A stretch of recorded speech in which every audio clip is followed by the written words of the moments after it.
Chapter 1. I pulled the curtains open and looked down at the street. It was hot, too hot for London in the middle of July, and I was angry. I closed the curtains and returned to my mother's room. She lay in bed and I could hear her breathing. She looked so thin, and I sat next to her and held her hand. "I'm not going," I said. "You can't send me away."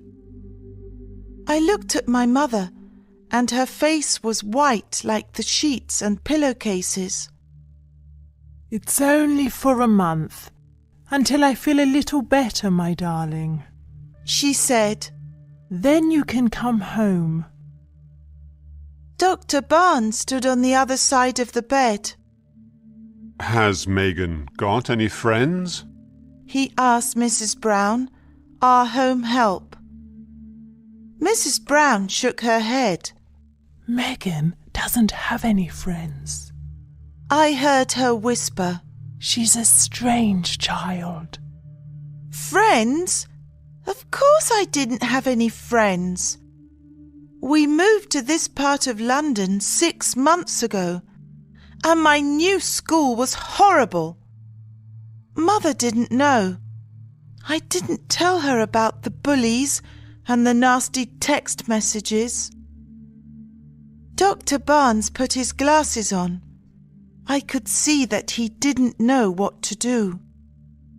We needed a miracle. "Your mother is very unwell, Megan," he said. "She needs to rest, and you can't stay here for the summer holidays." "I don't want to leave you, Mum. You want to send me to the Highlands of Scotland to stay with Uncle Fraser, but I hate the countryside." I stood up and looked at the doctor. "I'm not going, and you can't make me go." But Dr. Barnes could make me go. And he did. I watched the countryside change through the window of the train as we travelled into Scotland. I could see fields, dry stone walls, and lots of sheep. But where were the people? Mrs. Wallace, a friend of Dr. Barnes, was with me. She wanted to chat, but I didn't. "The Isle of Skye is beautiful. The air is so fresh," she said. "I hate fresh air. I like the air in London," I said. Mrs. Wallace sighed and opened her book. We changed trains, and the next one was very old. A man sat singing quietly in the corner. He had a long white beard. In another corner, there was a woman with a basket of chickens. I looked at these people. I came from a different world. In my world, there were shops, people, and traffic. We caught the ferry at Malig. The wind blew my long dark hair, and my pale blue eyes searched the island for people. But it looked so quiet. "Cloud Island," said Mrs. Wallace, giving me a sweet. "In the Old Norse language, ski means cloud, and I means island. It's often misty here." I didn't answer. I could only think that I wanted to go home. We got off the ferry at Armadale, and I stood by the sea and waited for my uncle. I felt wrong in my London clothes. I took my mobile phone out of my pocket and called home. Mrs. Brown answered, but Mum was asleep. "Your uncle's here," said Mrs. Wallace. I said goodbye. "Megan!" A strong voice called. He was a tall man with wavy hair and a big smile. I'm over here. He disappeared behind some trees. Pulling my suitcase, I followed. But my uncle didn't have a car. He was standing next to a beige-coloured pony, and he put my suitcase into a little red trap. Chapter 2. The journey was uncomfortable in the pony and trap as we trotted along the narrow roads, but it was fun too. I could see the bay, the seaweed and the rocks, and smell the salty sea. Seagulls flew overhead. I looked at my uncle. He had my mother's smile, but they were very different. He saw me looking at him. So, this is your first visit to Skye, Megan. I'm so pleased you're here. He said, "I want to bring Mum next time when she's better," I said. His eyes looked sad. I want her to come here too. And then he took a deep breath, and there was silence. We trotted on through a forest, and then we stopped at a place where the view of the mountains was spectacular. The Coolin Range. Said Uncle Fraser. This is the best place to see the mountains. I got out of the trap and looked around. It was a magical place. There was a ruined castle and below a sandy beach. The waves crashed, and I thought I saw a silvery white horse playing in the water. It ran and jumped, and I am sure that I heard it call me. "Uncle Fraser!" I shouted. "There's a white horse!" He didn't hear me, and when I turned, the silvery white horse was not there. We got into the trap. "I saw a silvery white horse down by the sea," I said. Uncle Fraser stopped and looked at me with surprise. Did you? But then he said no more. My mobile phone beeped. "You have one new message," it said. I pressed read. "Have a sad holiday." I pressed eliminate. It was from one of the horrible girls at school. I switched my phone off. I needed to forget about them. The roads were very narrow now. We're nearly home, said my uncle. I stared at him. We couldn't be nearly home. We were in the countryside. I could see some small houses, lots of animals and grass, but there was no town. Uncle Fraser turned right into a small track. Home, Darwin. Uncle Fraser said to the pony. Darwin walked slowly because there were chickens running in front of him. At the end of the track, there was a little white house with a front garden full of flowers.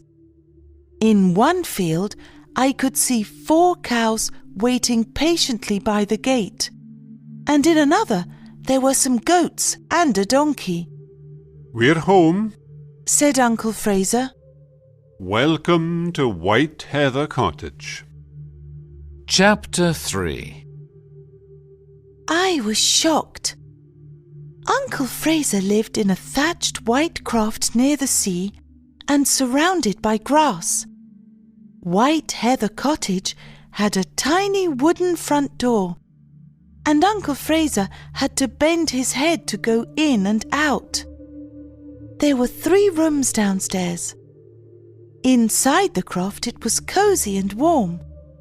The kitchen was at the far end, and there was a table near the window. A small fire burned with cooking pans hanging above it. I looked out at the bright orange sky. We have great sunsets here, said Uncle Fraser. He showed me his study, He was a writer, and he wrote historical novels. There were pens and paper all over his desk and books everywhere. Crofts don't usually have an upstairs, but this one does, he said. He took me upstairs to show me my room. It was lovely. There was a wooden bed and a red rug on the floor. Next to the bed there was a chest, which looked like a pirate's treasure chest. There was a small desk near the window and a vase of fresh white heather. There were pictures of animals and wildflowers hanging on the walls. Uncle Fraser's bedroom was at the end of the corridor, and there was a small bathroom with a bathtub and a pile of soft white towels. "It's very pretty," I said to Uncle Fraser. "But do you get lonely here?" Oh, no. I have friends who live in the village, and I have my animals. We went downstairs and had dinner. There was homemade bread, creamy butter, and goat cheese. For pudding, we had wild raspberries and cream. It was a delicious meal. It was getting dark, and I looked for the light switch. Uncle Fraser saw me and smiled. Sorry, Megan. There is no electricity at the Croft. "No electricity? So you don't have a dishwasher?" I said, looking at the plates. No, I'm the dishwasher. Said my uncle, laughing. "And you probably don't have a computer," I said. No, and I don't have a television. On Sky we create our own entertainment.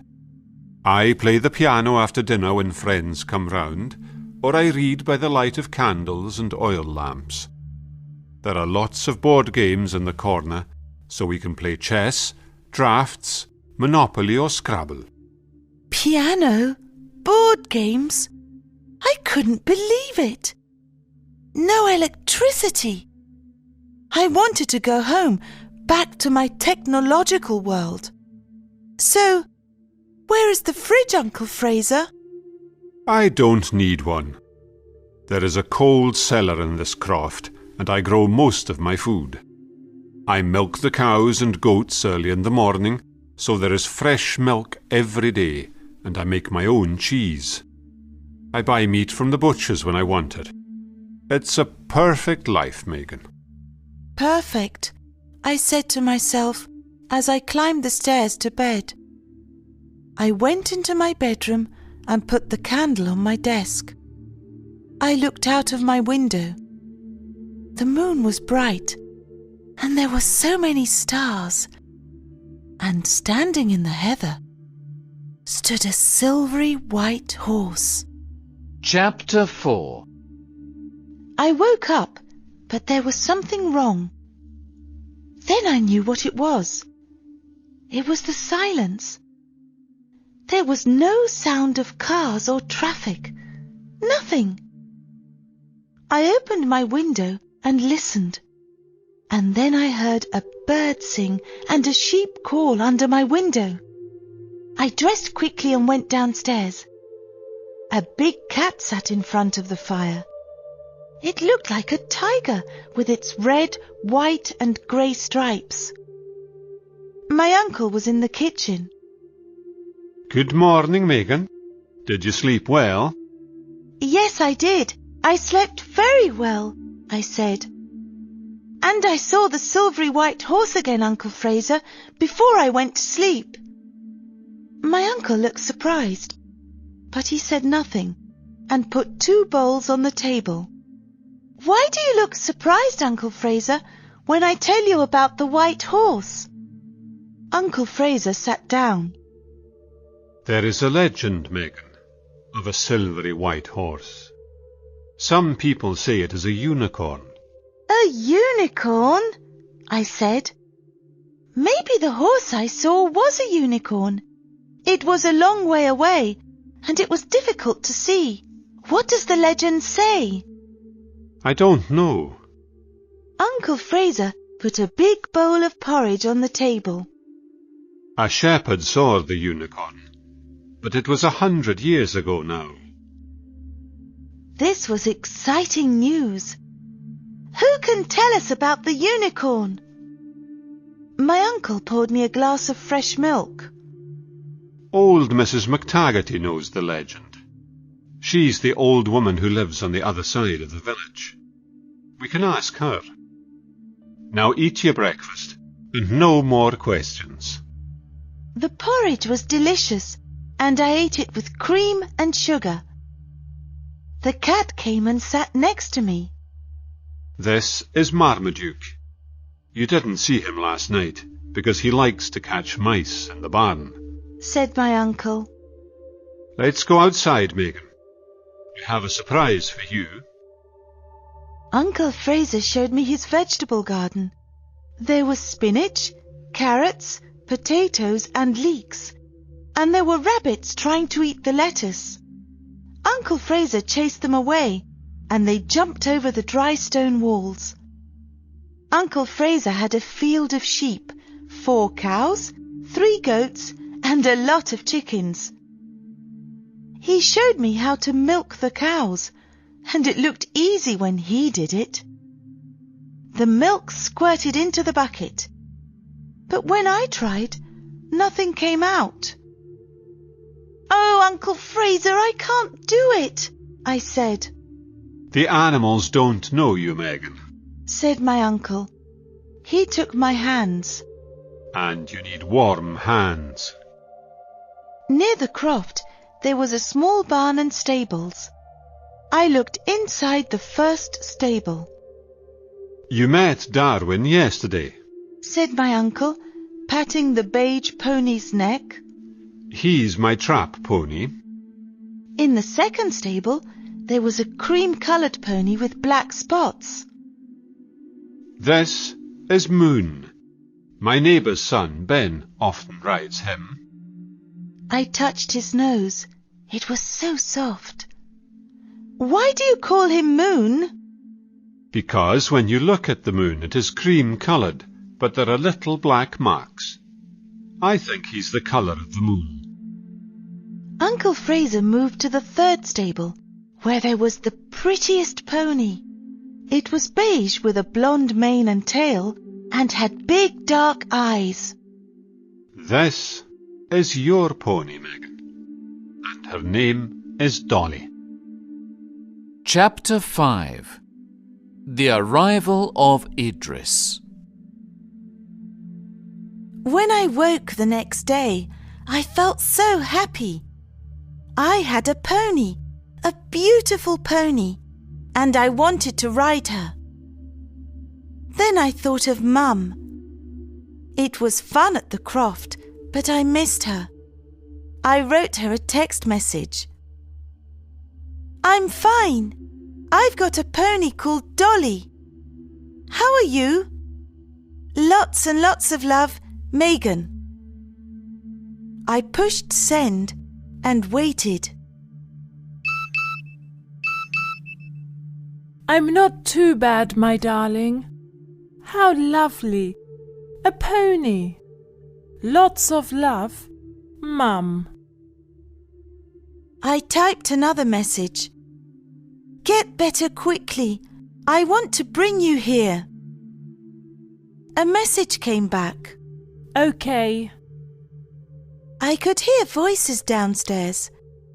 One was Uncle Fraser's, but there was someone with him. I went into the sitting room.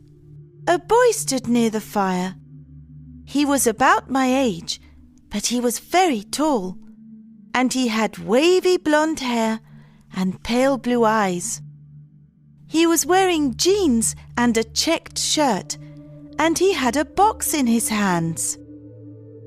Megan, this is Ben, our neighbour. My uncle said. "Hi," I said. Hi, Megan. Ben gave me the box.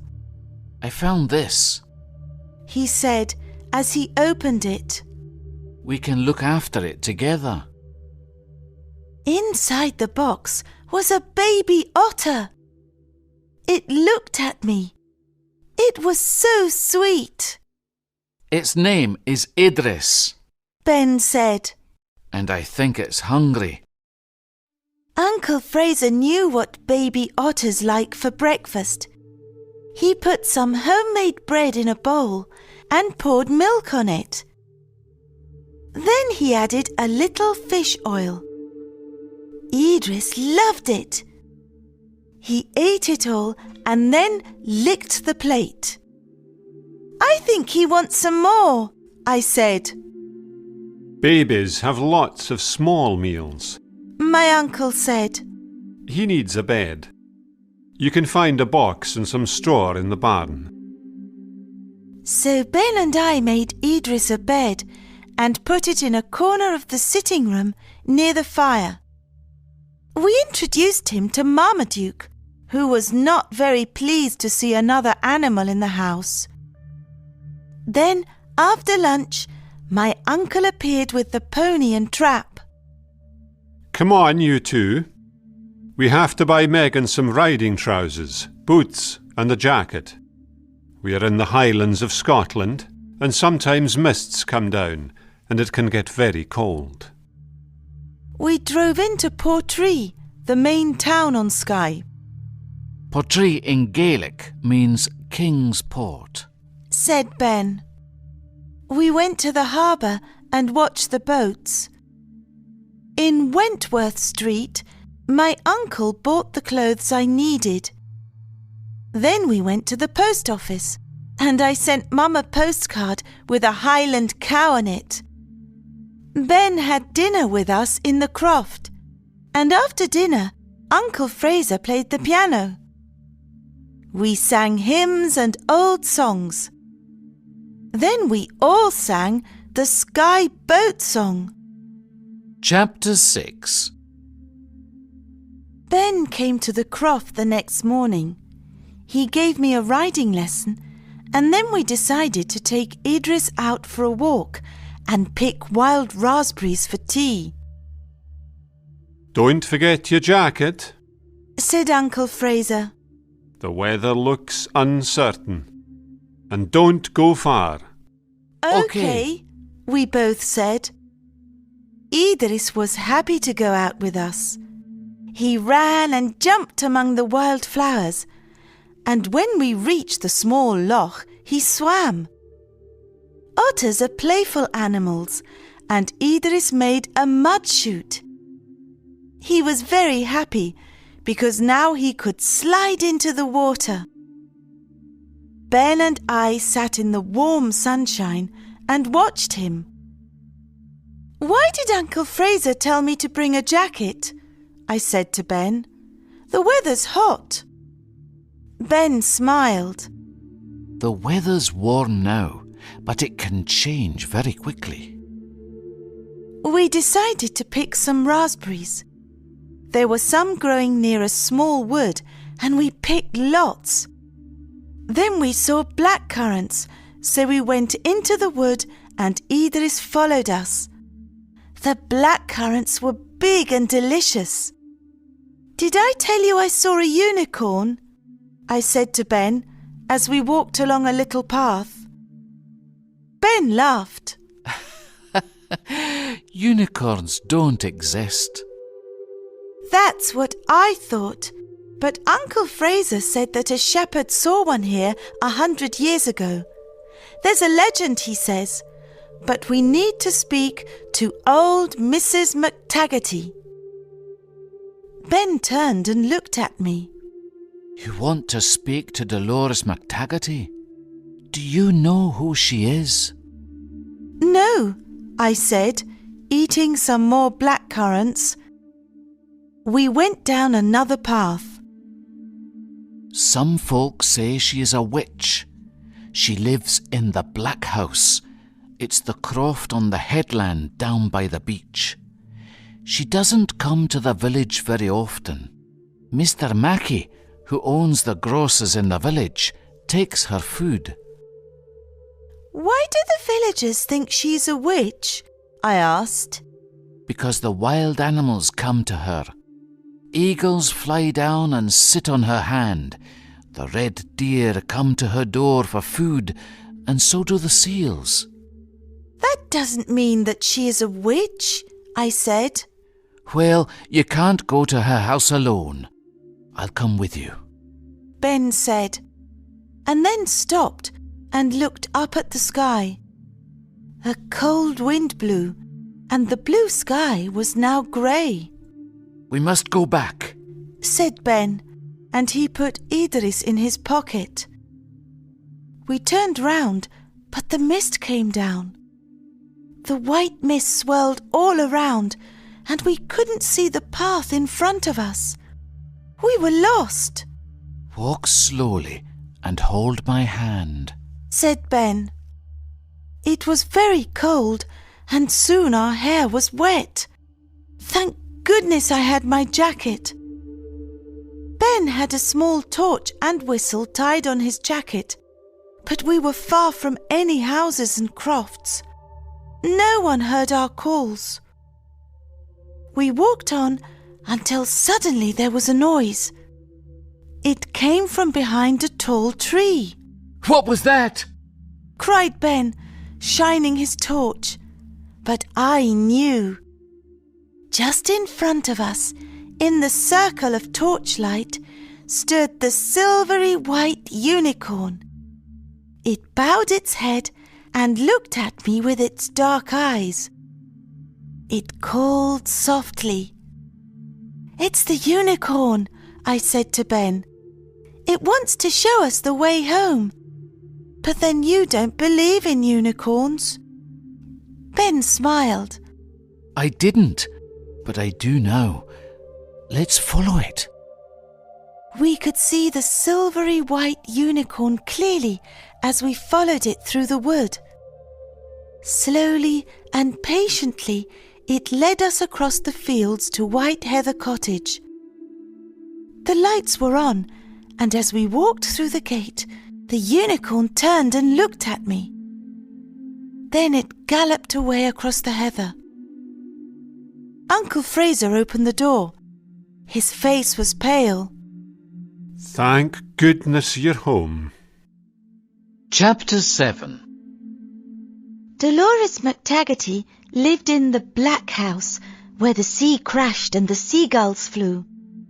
It was a wild place. No one went there, not even the fishermen. Uncle Fraser wanted to come with us, but we were determined to do this alone.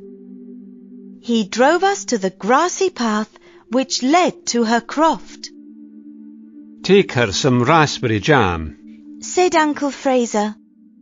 Tell her it's from me. Ben and I followed the path to her gate, but when we knocked on the front door, no one answered. Let's go round to the back, I said. Ben wasn't so sure. She may cast a spell, he said, but he came with me. The back of the house was beautiful. There was some grass, then black rocks, and then the white sandy beach. An old lady stood by the rocks, a shawl about her head. She was surrounded by animals. Red rowan deer ate bread from her hands. Birds flew near her, and seal pups sat on the rocks calling to her with their husky voices. Near the grass, I saw puffins chattering to each other and red squirrels eating nuts. The old woman spoke to us. Stand quite still. Now move forward slowly. We did as she asked. That's right. Now come here, laddie. Ben moved to her right-hand side.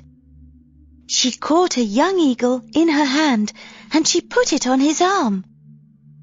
The bird looked at him. Talk to him, laddie. Tell him how beautiful he is, said Dolores McTaggarty. Now you, lassie, she said to me. I moved to her left side. You can give the deer some bread. The deer were not afraid because the old woman was there. They took the bread from my hand. That's all for today, Dolores McTaggarty said to the animals. The eagle flew into the air, the deer went off across the field, and the seals returned to the sea. Mrs. McTaggarty looked at us. Let's go in and have a nice cup of hot chocolate. The black house was dark and oppressive from the outside, but inside it was light and cosy. Mrs. McTaggarty, here is some raspberry jam for you, I said, giving her the jar. It's from my Uncle Fraser. Dolores McTaggarty thanked me for the jam, but as she took it, she looked into my eyes. Oh, she said. The tea leaves. The tea leaves said a girl will come. She took my hand and we sat down. It's her eyes, she said to Ben. This girl's got magic in her eyes. Has she? Said Ben. We came to speak to you about the unicorn. Dolores McTaggarty stared at us. So, it's true, she whispered. Kendra, the last unicorn is back. The seals told me he was here. Mrs. McTaggarty, I said. The unicorn helped us the other day when the mist came down. It led us back to the house. Uncle Fraser said that you know the legend. Oh, yes, I know the legend. It's your magic eyes that woke Kendra from his sleep, and now he wants to help. The legend says that Kendra will come back when he is really needed. You need him, lassie, don't you? I nodded. Yes, I said softly. Touch the unicorn and you can have whatever wish your heart desires.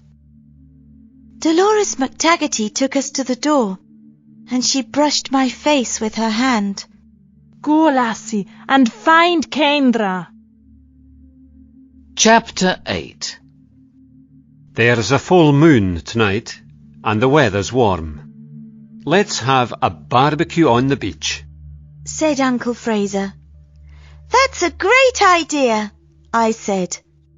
We can collect wood and build a fire.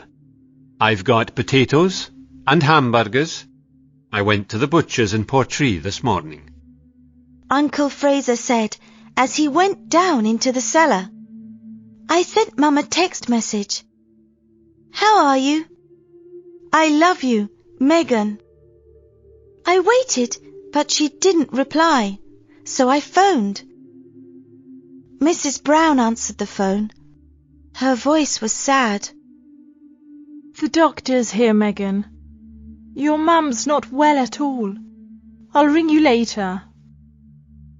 I bit my lip, but the tears still fell, and I went outside to talk to Dolly. I put my face in her mane until I felt better. Kendra, where are you? I said to the wind. Before the sun set, Ben, Uncle Fraser and I carried our baskets of food to the beach. We collected firewood and soon we had a big fire. The flames jumped and we had a wonderful barbecue. The moon came out full and bright and we sang round the fire. Uncle Fraser wore his kilt.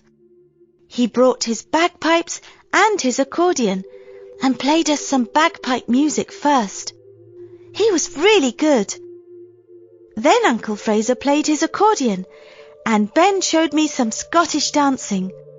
It was wonderful and I laughed and clapped my hands. Then we sang all the songs we knew. It was when we started singing the Sky Boat song that I saw something silvery white galloping towards us. Kendra! It's Kendra! I shouted, and I started to run towards the unicorn, my unicorn, the last unicorn. Wait for me! Shouted Ben, but I couldn't hear him. The unicorn was close now. I could see the horn in the middle of its forehead and its silvery mane, and then it stopped and stood quite still. Its dark brown eyes looked into mine, and it made a soft sound. Slowly, I went up to the unicorn. I touched its velvet nose, brushed its neck and its silken mane. Make a wish, came 1,000 whispers. Make a wish. I thought of the bullies at school. I wanted them to leave me alone, but there was something far more important. I touched the unicorn's horn and made a wish.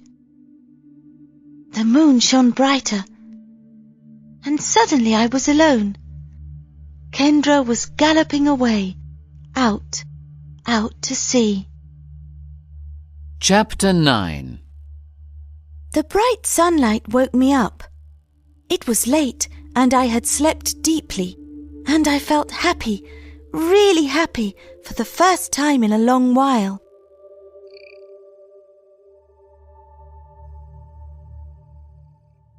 My mobile phone rang, and I jumped out of bed. Where was it? I didn't use it very much at the CROFT.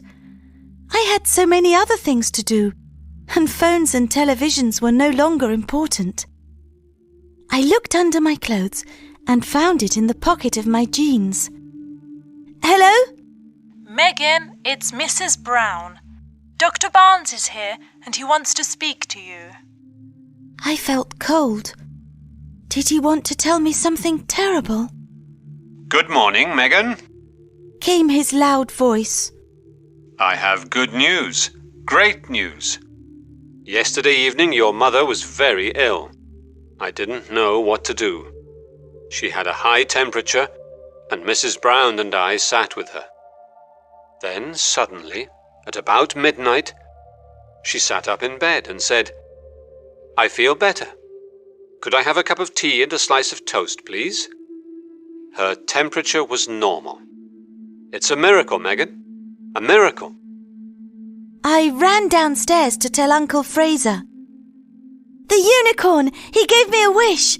Mum's better, and it was Kendra's wish that made her well. My uncle turned and walked over to the window and looked out at the sea. I left him alone. He didn't want me to see his tears of happiness. I went outside with Idris. Ben was there with Dolly and Moon. He helped me to get on Dolly, and as we took the path that led down to the sea, I told him about Mum and Kendra's wish. What will you do about the bullies at school when you go back, Megan? He asked. I'll speak to Mum when she's completely better, and to a teacher at school. It will be all right. I want you to come and visit me in London. I'll miss you, I said. I'll miss you more, said Ben. A month on Skye passed so quickly. I wanted to see Mum, but I didn't want to leave Ben, Uncle Fraser, the ponies and Idris. Ben and Uncle Fraser looked at each other. It was a secret look. Megan, you can't take Idris or Dolly back home, so we have a present for you, said Uncle Fraser. It's outside in the trap. Dolores McTaggarty gave it to me, and she thinks you will be happy together. Sitting on my suitcase was a beautiful Cocker Spaniel puppy. Thank you, I said, and I hugged them. She's beautiful, but I don't want to leave you. We can write and speak on the phone, and you can come back soon, said Ben. Come back with my sister, Uncle Fraser said as he kissed my cheek. Come for New Year. We call it Hogmanay in Scotland. We have wonderful celebrations in the village. There is a custom here which brings good luck for the coming year. When the clock strikes midnight, some of us from the village go to Betty McAllister's house. We take a piece of bread, some money, and some coal. All these things bring good luck. The coal is so that the house is always warm. The bread is so there is always food to eat. And the money so that there is always money. Then we throw ashes out of the back door. Why do you do that? I asked. It's the old year leaving, Continued Uncle Fraser. Then we have a party. Said Ben. My uncle smiled. A fine party.